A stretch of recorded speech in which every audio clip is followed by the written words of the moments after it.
You know, sometimes it only takes one man to bring about class consciousness, not only in the States, but all around the world. Hello, everyone. Welcome back to this ridiculous show that we keep doing. Hi, Wumbo. Hi, Nico. Hi, Lumpy. What's going on, everybody? Not much. Vibing. Now that was a better vibing than before. Yeah, before the show, Wumbo, we asked Wumbo how they were doing, and we're like, Wumbo, what's up? And he's like, I'm vibing. Like you're fucking, like a dehydrated SpongeBob. But you know, I guess now that we're doing showbiz, but it's nice that you're on camera. That's cool. Yeah. Am I coming through okay? You sound good. All right, good, very good. So, of course, when I said the one man who can bring about class consciousness, I'm not talking about me, of course not, or any of us here. I'm talking about the Supreme Chad. Let me see if I could get their picture up here real quick. Wumbo, why don't you fill us in with what happened the last couple of days? So, the CEO of United Healthcare, I believe,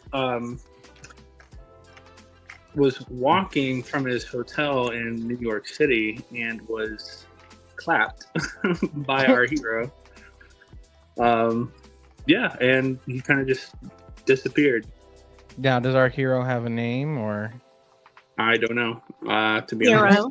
honest, proletariat hero. Exactly. Here we go.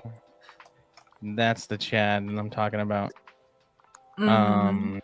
This is from a security camera, I believe, from Starbucks before the alleged attack. So yeah, basically, the CEO of United Healthcare, which is one of the largest health insurance companies in the country, I believe the guy's name is Brian Thomas, correct? Yeah. Okay. So he was walking to work to an 8 a.m. meeting, and basically what happened was, as Wumbo so elegantly put, was in the TikTok language, unalived. They were clapped. They got the Tony Soprano ending by our proletariat hero here, who, as I first described it, used a weapon I would call as a Looney Tunes caliber, some kind of homemade blicky, as the youth would put it, and just took him out. And he's gone. He's finished, and it's sent waves not only through New York City, but through all of social media. Let's see. We got some comments going on here right before we go. Let's go. Acute lead poisoning is not under our covered conditions. It's not. Bro gave the CEO a lead parachute. I heard that's not an accurate picture. They don't have the same jacket or backpack. You know, yeah. So I've heard that. So there's some stuff. There's some what's the word I'm looking for? Part of the commotion is that the person actually changed their clothes or their backpack or whatever. So let me actually get the other picture up real quick. So this may also be our proletariat hero. Yeah. So United Healthcare is one of the largest healthcare insurance companies in the United States. And anybody who's in the United States, and for those who aren't in the United States, as we're all intimately familiar on the panel here, know that health insurance is a scam. It has no reason to exist. The only reason it exists is to extract wealth from people who require healthcare. That's such a supremacist system that insurance companies can override the decisions of healthcare practitioners who even, you know, in some circumstances want to do the best for patients. for the people who come through their doors. But insurance companies have the authority to authorize or deny life-saving treatment, life-saving tests that will provide diagnoses for people, surgeries, or right as the same day that this happened, I think it was Blue Cross Blue Shield had announced that they were not going to cover the cost of anesthesia if surgery ran longer than what they called I think it was a reasonable amount of time. Yep. What does that mean, right? So like Mhm. I'm in the healthcare field, but I'm not a surgeon, so I'm making up numbers here. But if an appendectomy takes, let's say, 2 hours, right? But let's say there's some complication, there's extra bleeding or even an accident in surgery or whatever, somebody's blood pressure drops too low, and the surgery has to go on for another, let's say, 45 minutes to an hour, let's just say. The Blue Cross Blue Shield is saying that they will not pay for that extra time to use anesthetic drugs to keep a person sedated, which is not only required to keep somebody, for the lack of a better term, comfortable during surgery, but a lot of these surgeries, any surgery that's really done with, especially within the thoracic cavity, so from the the collarbone down to the lower abdomen, has to be done fully anesthetized in order to bring the blood pressure and the heart rate down to a certain point that someone wouldn't just bleed out essentially as soon as you open them. So now that cost will now no longer, because they reversed that decision after what we're going to talk about today. But that cost was going to go to the customer being the patient who needs surgery.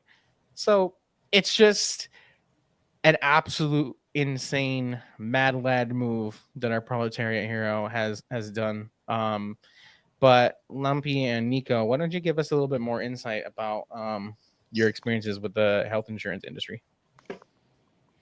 Do you want to go first, Nico? You want me to?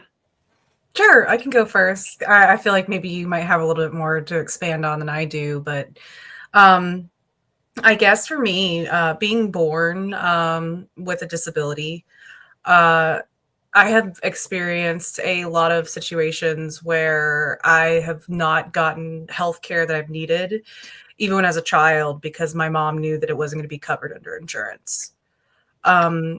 Before the Affordable Health Care Act, most of my experience being at the time, a young 20-year-old with a full-time job was being told, I'm sorry, we won't cover you because you're already too high cost for us. Even today, I have insurance. Luckily, I saw all the charts recently about who denies more and stuff like that. I have one of the companies that denies the least amount of claims, but I still repeatedly get told that this surgery I need called detethering surgery is a, what's the term? Basically, it's not necessary. It's an optional surgery, even though as I maintain a tether, my impairments continue to grow to the point that I'm going to lose potentially my ability to walk. But that's still, it's an optional. It's not necessary because I can still, function and work without that surgery. So pretty much been told it's got to be like $50,000 out of pocket, or I just got a deal. Yeah, so that's you touched on a really good point there. Like when insurance companies are talking about somebody being at a functional level, what they're describing is the functional level to work, to produce, to do labor. And again, in this society that we live in, a capitalist society, we're not doing labor for ourselves. We're doing labor for the capitalists, producing things and profits for the capitalists. And our wealth is being and our labor is being stolen by said capitalists to feed the machine. It's all part of the same machinations that oppress people all over the world. So when you were saying that there's how it's optional, so like when it comes to insurance companies, chronic pain is not something that is like in the wheelhouse of treatment. I mean, it's barely something that's even considered within the if you even get rid of the insurance companies in American medicine, pain management is not something that is really overall considered in long-term or acute care situations, which is a whole other conversation we'll get into. But yeah, like this surgery you're describing is essentially optional, because even if you are in debilitating pain, well, if you can, just get your ass to work, which you're going to do it anyway because you have to eat, then it's fine. It doesn't matter. They don't have to take the time in order to improve your quality of life. Mhm. It's And not it's really. Go ahead. just want to mention that, with it being tied to work too, you're in so much pain. If you have to like stop working, you lose your insurance, and then it takes, either you're paying in, you have to pay straight out of your pocket, but you might not be able to get insurance for like months, Mhm. years, Mhm. even, between me going disabled, I was 2.5 years, because Mass Health kept throwing me off. Anytime I had an appointment, they just threw me off. And then I'd show up and they're like, "Oh, we want $300 for this appointment." And I'd be like, "I'm not paying that." Yeah, it's pretty sickening. I knew somebody who they had a fever because they had a UTI. They went to the ER, and I think they had like not the most expensive bill you would hear in these kind of stories, but still not a small amount of money, about $1,600. And I think they were like 17, and they were like, I don't know what to do. like this is an insane amount of money, and they just never paid it. Because what else? What are you left with? I mean, most Americans don't even have $1,000 in the bank at any given point. So, a $1,600 bill is just, it's just ludicrous. Yeah. Well, you have any experience with the healthcare with the insurance system, especially given your background? I don't know if you want me to say it yet. I did work with Aflac for like a year, and a lot of the people I sat down with that wanted cancer like coverage. Some of them couldn't get it because it was pre-existing, and like it was in like a pretty high stage to the point where they didn't, really have enough time left anyway. So like that's one of the reasons why I also kind of got out of it. That and like I remember I went to this like what is it, a mechanic shop. I sat down with a guy, and his previous representative, I guess like transferred to like another state or whatever, or like another district. But like he had been hitting him up like constantly asking for like cancer coverage, and he never like responded to him. But then like a week later, he got diagnosed with cancer, and so at that point, he wouldn't even be able to get it anyway because it was pre-existing. So it's Yeah, really yeah. shitty So industry. that's another thing for those who aren't in the know, especially those not in the States. So insurance companies cannot give you coverage if you have what's called a pre-existing condition. So like if I okay, so let's say I develop a melanoma, right, skin cancer, and I get it treated, we're Gucci, we're fine, right? I go into remission. A couple years go by, I get a resurgence, the cancer's back, but at the same time, I just happen to like switch jobs. Now I can now have a new cancer diagnosis that can easily prevent me from getting new insurance because I'm going to be considered too much of a liability. Mhm. Because the insurance company isn't going to want to take me on because they know they're going to have to pay out if they do cover me. Um,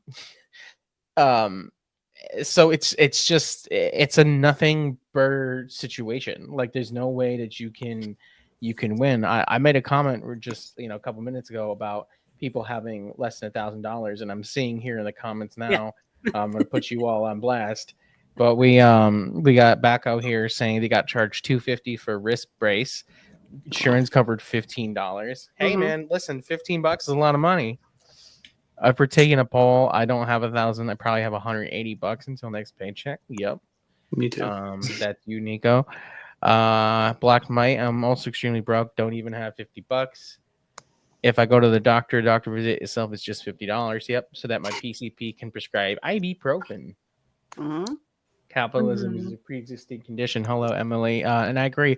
You know what, Emily? I should have just asked you to come up because this would have been Yeah. a good nurse to nurse conversation. If you want to come up, hey, listen, I'll send you the link. Just let me know. But but yeah, so it's horrendous. So like what I've seen, interestingly enough, I don't work for this company, but I've seen hospital systems where they kind of hide people who don't have insurance, especially immigrants, and they put them into places where the authorities won't really find them, and they kind of like foot the bill pro bono. But this isn't, don't get me wrong, this isn't like a pro immigrant or like pro like or corporation stance. What happens is a lot of these companies, a lot of these large hospital systems will use this charity in order to petition the state, in order to get the state to pay for more funding, more grants, millions of dollars, new facilities, bigger salaries for CEOs and executives and stuff. So like corporations also take advantage, or other corporations take advantage of the with the broken healthcare system of the United States, and also take advantage of the fact that some people don't have insurance or even speak the language and use them as political pawns. So it's this whole amalgamation of just fuckery that happens in order to take advantage of people. But yeah, what were you gonna say, Lumpy? I don't know. Do you guys want to hear about me? Yeah, go for it. Go for it. Oh, well, I want to add two things to real life thing of what Wamo and you were talking about. I was denied Aflac back when I was working at a company as a second insurance because of asthma. So I was denied having extra coverage, but my sister was diabetic and she was a PT, and the shop she worked for, she worked under one guy, and they ended up having to to get her insurance, everyone had to pay extra. So like he tried to cover as much as he could, and then like everyone had like a more expensive insurance, and she felt horrible about it, but everyone, I mean, it was a small, it's a PT place, so they all agreed to do it so that she could be covered. And then yeah, I mean, it all that just happens. So I live in Massachusetts. So I would have had what we have now, basically, more or less. It was Romney Care, starting in 2006. I don't know, 2003. I don't know, somewhere around there. I can't even remember now. But for the longest time, so I had Lyme disease about then is when I got diagnosed with Lyme disease, which is one thing. But that brought out what I have is chronic illness. It's progressive. It's rare. It's a disorder. So it's a million different things going on in me. But in 2010, well, it was after 2010 because it would have been 2011 when I was filing my taxes. My friend was like, why don't you, like, you're just taking the benefit. Like you're not itemizing. You need to itemize everything. So no, I think he told me in 2010. So then I made sure that I kept everything, all the receipts of, I had to go into Boston twice a week. I had it I mean, like even just the mileage, everything. And it added up. And that 1 year I claimed like 21,000 something on out of pocket. I only freaking made 55 grand a year. I only probably brought home like 30 something thousand, and I was paying 21,000 out of my pocket. Right. And then the next year came, and that was even more. That was close to 30,000 the next year. This was all diagnosis stuff, and I had the best insurance through my corporation. I had to open my 401ks. I lost everything. You know, I call myself a victim of the private healthcare industry insurance because they took everything from me. I wish I didn't pay the bills because when I went disabled, then I could have just not paid them. But Right. like it was, I mean, in 3 years I paid out $75,000 out of pocket. Like Jeez. it's just, it's nuts to think of. And Mhm. and you know, like this is all on top of you're worrying about money in this while you're sick. You know, I mean, Nico knows. Like, you, stress is like the worst thing when you're chronically ill.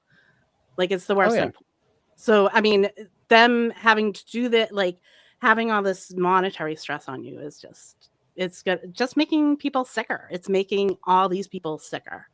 And you know, just pulling, I couldn't find new numbers, but I did see you know, KFF, whatever they are, but they did put out a couple of new numbers on. So it's like it's still about, they're still claiming about 45 to 68,000 people die a year because of not having health insurance and not having treatable stuff, you know.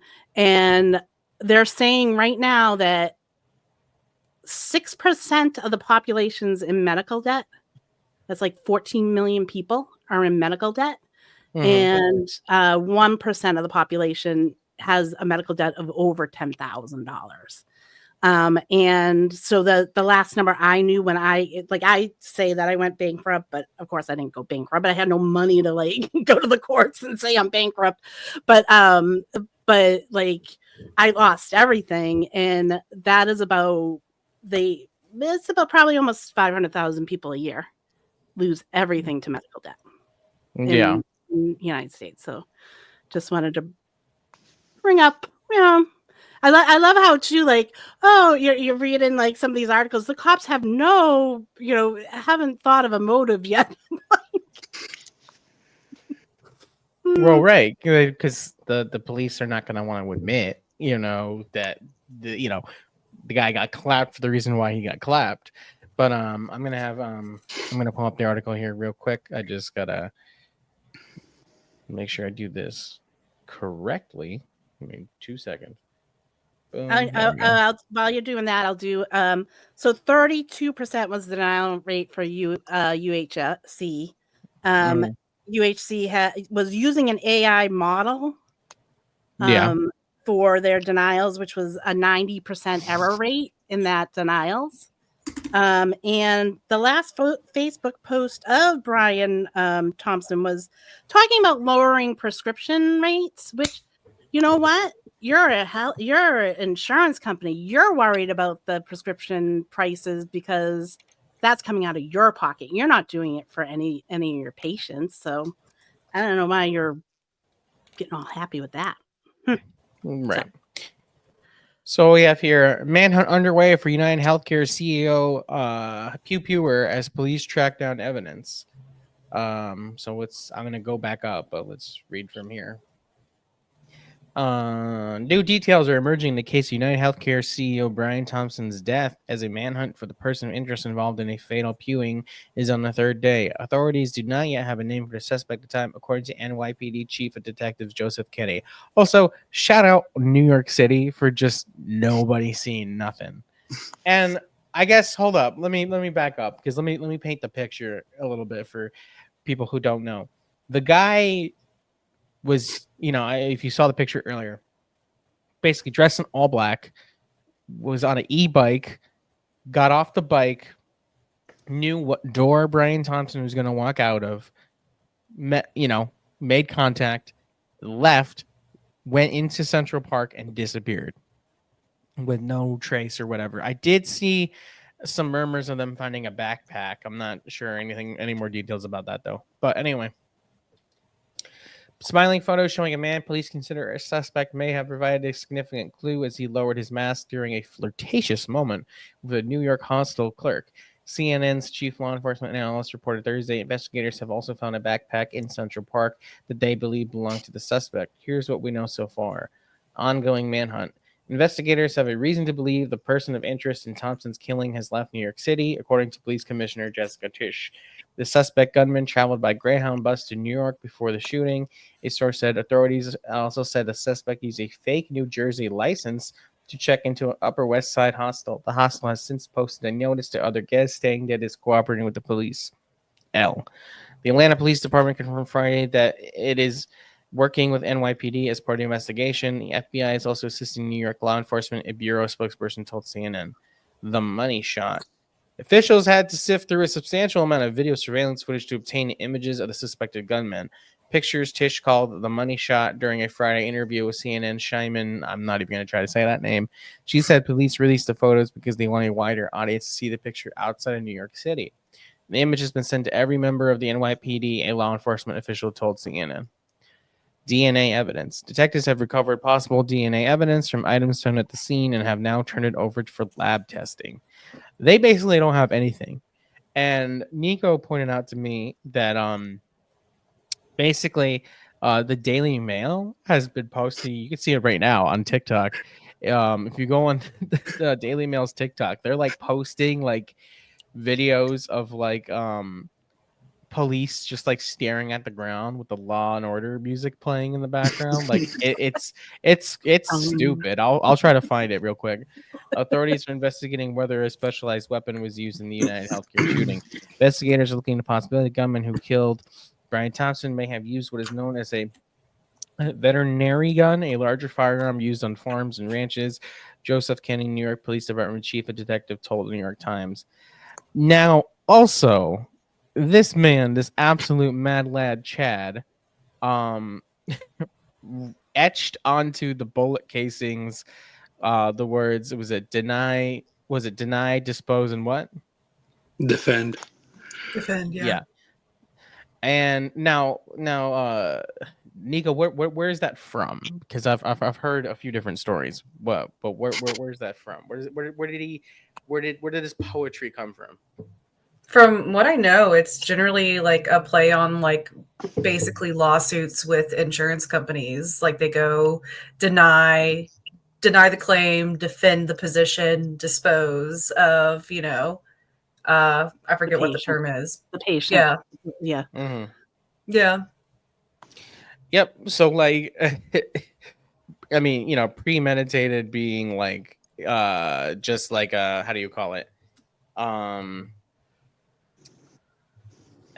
I lost my train of thought, but basically like, this guy knew what he was doing. He was out for blood, rightfully so. So there's a lot of like curiosity as to like who this guy was.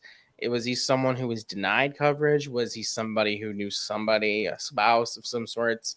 Was it somebody who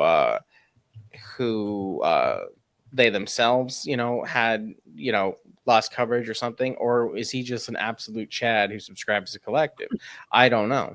And we're probably never gonna know. And this, what's got me curious is I'm wondering, like, is this person like seeing the social media like uproar and just like feeling good about themselves? At the same time, I'm like, this dude definitely just like disappeared, is not on the internet, is probably like not even thinking about like how much of like a wave that they've caused.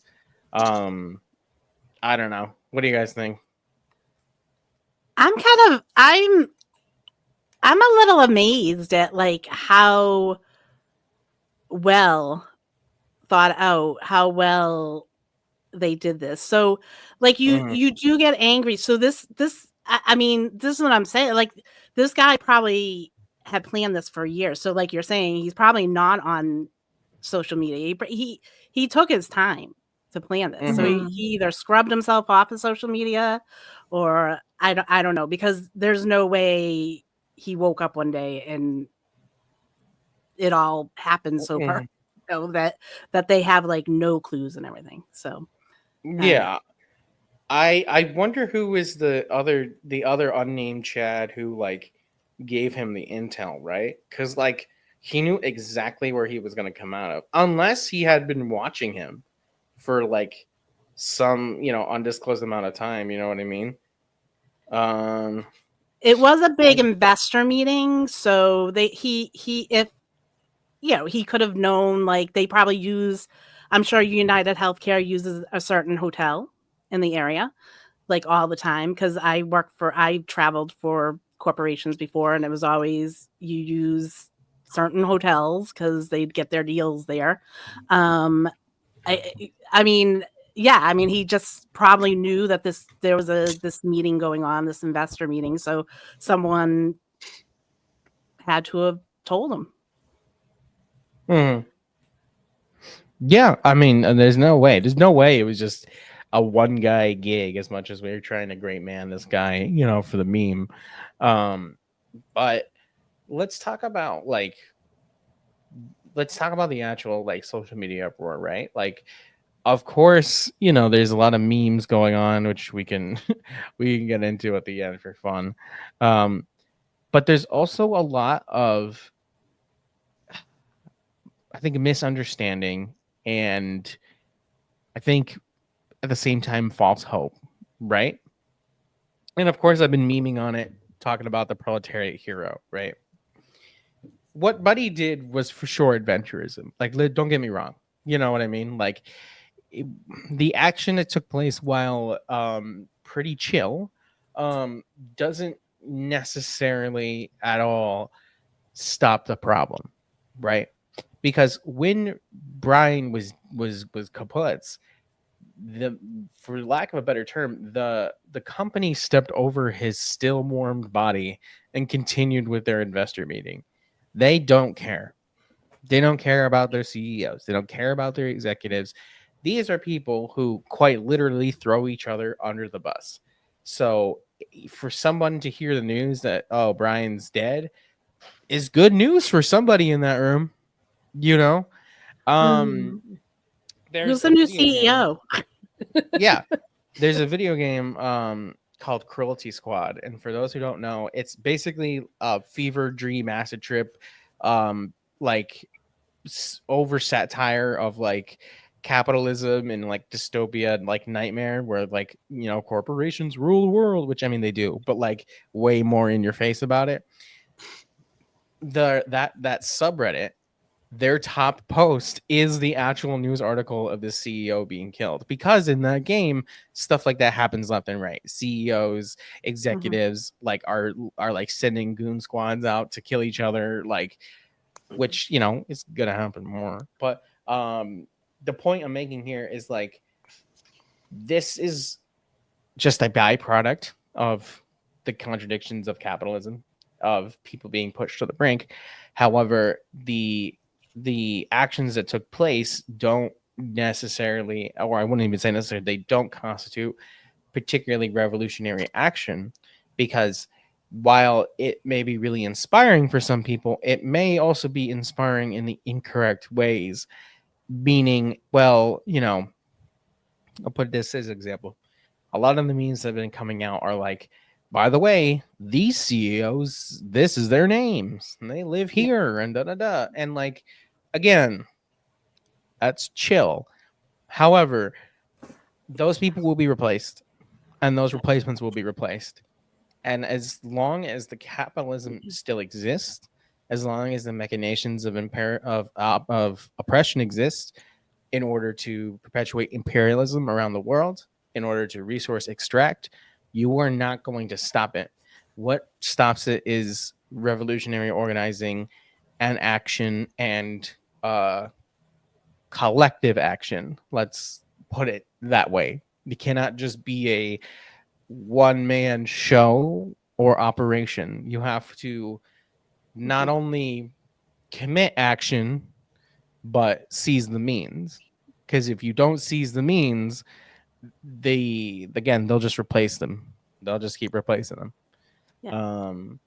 I want to mention that their stocks went up. So like, the United Healthcare stock went up. So I mean, it may have been a win, like, oh yeah, Blue Cross, like Anthem, like reverse the anesthesia thing.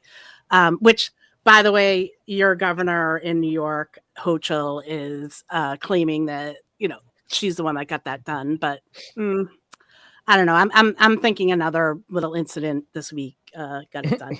But What? but yeah, I mean, there, like, you're right. I mean, it doesn't, like, doing. Yeah, I been smiling about this? Have I been like, yeah, because somewhat personal, you know what I mean? Like, Mhm. but no, it doesn't help in the long run. And that was one of the things, like, Poke Free a couple of weeks ago, because I've been working on labor history, is like, are we heading for another Gilded Age? And then I sent him a message the other night. I go, oh, CEOs dying? Yeah, we're going into a Gilded Age, I think. I don't know. Yeah. But yeah. No, No. I go ahead. No, I was gonna say I saw a really great point about how quickly all these health insurance companies are changing their policies and like how they operate, but also like how if enough like of these healthcare like lobbyists and CEOs get harmed, how the actual passage of like gun legislation could go through. Because it's the people the government actually care about. It's the people who line their pockets. I mean, it goes back to, like, gun control got really popular at first when the Black Panthers were open carrying, in California. And when they were threatening to, get into shootouts and did, with police, that were like, okay, we can't just let people have, whatever guns that they want. Yeah, exactly. Especially in a place like New York City that already has stringent, and I would quite frankly say abhorrent gun laws, where it's almost virtually impossible to have a gun on your person in New York City. Which, like, I know a lot of people, they're responsibly like, we'll just do it anyway. But, this is YouTube and I have to advocate for illegal things. It still is infringement on the rights of the workers, yeah, so 100%, it can make it a lot more difficult for people who would need access to those things in order to prepare for collective action. You can't really train with Nerf guns. Just saying. Yeah, so on the other hand, though, like, kind of just like touching on sort of the right wing, like, people are saying, like, I didn't watch the full video, but I was scrolling and I saw this video where this one person was saying, like, we're so close to class consciousness. And I'm like, no, we're absolutely not so close to class consciousness. I get that it's exciting to see what, people on the left and the right, being excited that this goober got clapped. However, let's review what happens when capitalism is falling apart. You get people on the left and the right, workers, who are both responding to the worsening conditions, who both have an intrinsic understanding of the exploitation and the oppression they're going through. The difference is, who are they blaming? One side, our side, has the correct analysis that it is the capitalists, it is the white supremacists, it is imperialism. Then you have the opposite side, which leads into fascism, who believe, it's this religious minority, or it's this racial group, or it's the Rothschilds, or it's the Illuminati, or something obscene like that, or it's just the CEOs. So when you're seeing these, right wingers, or, let's say center right people reacting this way, it's important that you understand that if somebody is kind of like on the political fence, or isn't really political, but they are, like, enjoying the drama, you as a communist, it's important that you engage with that person and be like, yeah, but it goes deeper than just the CEO. It's capitalism, it's white supremacy, it's imperialism, as opposed to just, kind of letting them follow that thought to its own conclusion on their own, because you start to get into really dangerous territory where it's like, well, who owns all these companies? Oh, it's Jewish people, it's, this group of people. It's these group of people. It's this big conspiracy. Well, it's not a conspiracy. It's just capitalism. Mhm. So we want to be careful and try to mitigate those reactionary tendencies that I'm seeing online, where people are just it's dangerous. It's a dangerous situation. I also want to touch on, unfortunately, I have a new top video on on TikTok. The stupidest video I probably ever made, where there's a guy on TikTok, influencer Pearl Mania, who was exposed for the other TikTok influencers, like Under the Desk News and whatever, who get paid, from the Democrats to push Democrat propaganda, right? So this guy, he made a video. His whole thing is he yells at the camera.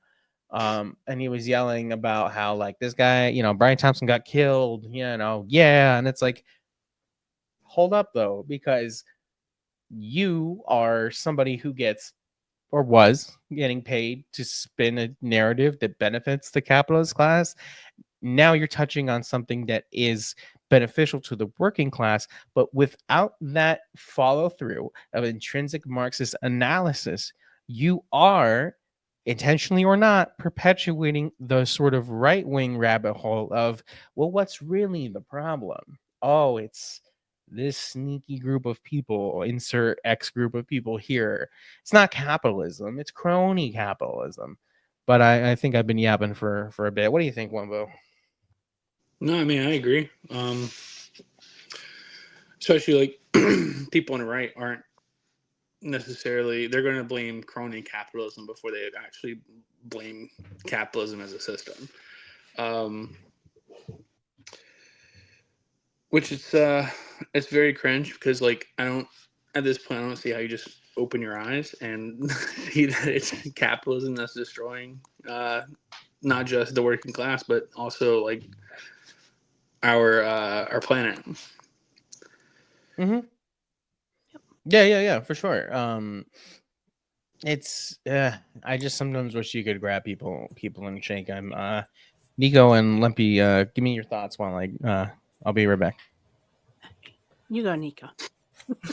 No, I was gonna say, just from talking to people in IRL, as you could say, I do feel like, even though, of course, this was adventurism, it's of course it's not enough. It's one of the first times I've been able to blatantly talk to people about the violence of our system. It is one of the first situations I've ever been in, like, like talk about the submarine last year. There were still people who were just like, oh, just think about them. They weren't harming us, even though they were. Yeah.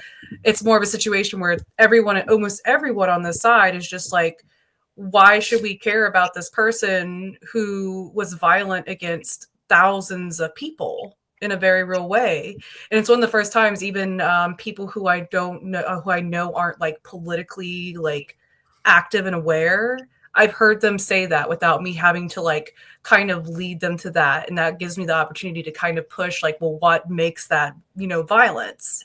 Can we talk about the system? And I think it is in a weird way, like a good thing in that sense, to be able to see people kind of recognize that. Yeah, I think for me too, it was so being, I was like a healthcare, a chronic illness advocate, like for healthcare, helping them get on disability and stuff like that. I worked that stuff in, even just like 10 years ago or 8 years ago during the 2016 election, I don't think the sentiment would have been as much as it is now. I was actually shocked at the percentage of people that were like, yeah, that was good. You know what I mean? Like, yeah, okay, we're all right with it. You know what I mean? As opposed to other times when people have died, like the submarine and stuff.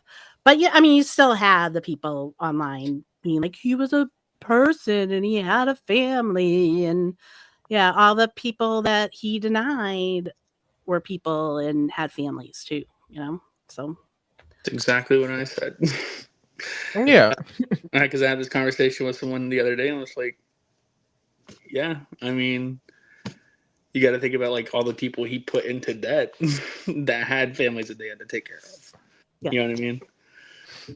Yeah, exactly. Like these numbers and statistics, you have to remember, are not just numbers and statistics. They're human beings. Mhm. Some with families, some just single people. But each one of them, not to be too corny, but has a life, has a story, or had one. And for better, whether they were good people or bad people, doesn't matter. We're denied coverage, and what happens when you deny coverage? People die.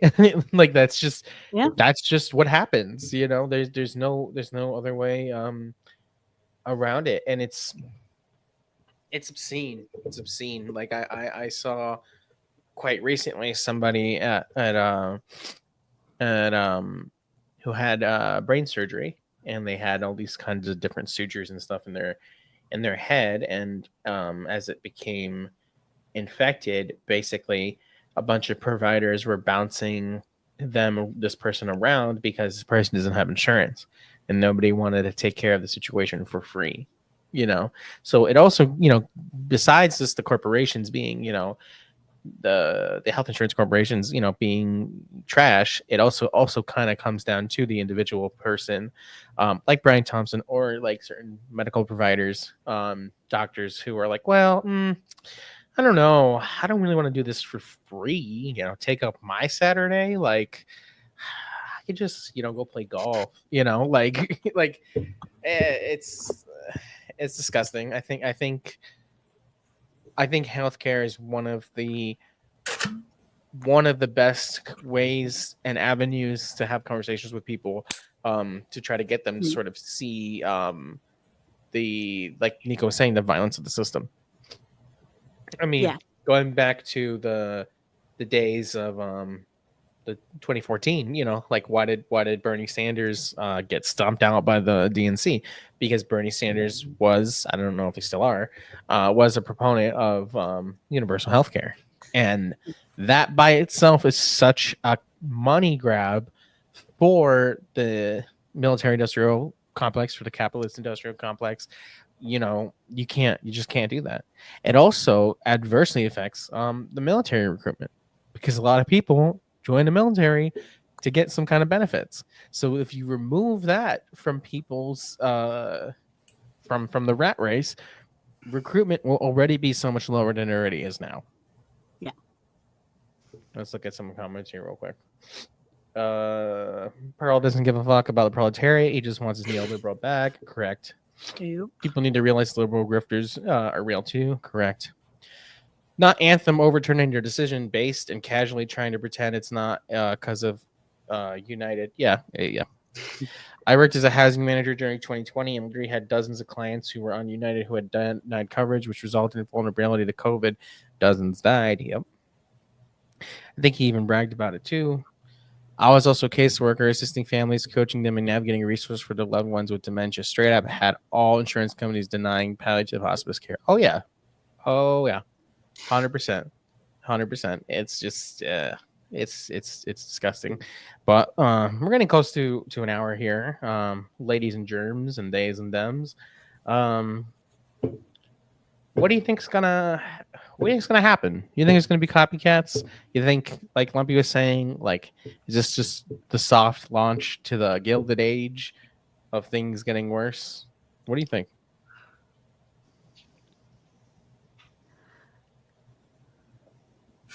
You already said gang. I can't take a sip for that long, and you guys are just like, no. I mean, I think that we're going to see. I mean, we have seen, they just haven't talked about it. We're going to see more acts. Yeah. I think people are getting more desperate in the United States. I mean, I can tell you over the years, even like 20 years ago, like you could almost not have insurance and be able to afford some stuff. You know what I mean? Like if you were just a pretty healthy person, and now it's like, I mean, even for you to go to the doctor, like $60 to go see your regular doctor is a lot of money. You shouldn't have to pay 60 because literally you're in there for 10. Well, they have you waiting for an hour and a half, but you're in with the doctor for 10 minutes, like, and you're paying $60 for 10 minutes. Just for the doctor to tell you, yeah, I guess you're sick. Maybe you should go home. Mhm. Yeah. Or even better, tell you they don't know what it is. You probably just need to lose some weight and stop being anxious. Yeah, exactly. Have you tried relaxing sweaty? Like it's just gross. Wumbo, you got to shut out. No, appreciate it. He was gonna wear. Oh, now we're not gonna say it right. Baklava. Baklava. Baklava, yeah. Baklava. Well, I think we kind of did the thing. Yeah. But gang, yeah. So I guess kind of to round it out, things will get worse as they always are. We'll be here yapping, yapping. Oh, keep yapping. Just yapping. We can't even hear you, Ivan. That's Yeah, we okay. can't. That's okay. I'm just gonna keep yapping. Just yap. Keep yapping. That's fine. I'll just keep yapping. Goodbye, gang. That's basically what I was trying to say. Bye. Bye. Night, everyone. Yeah.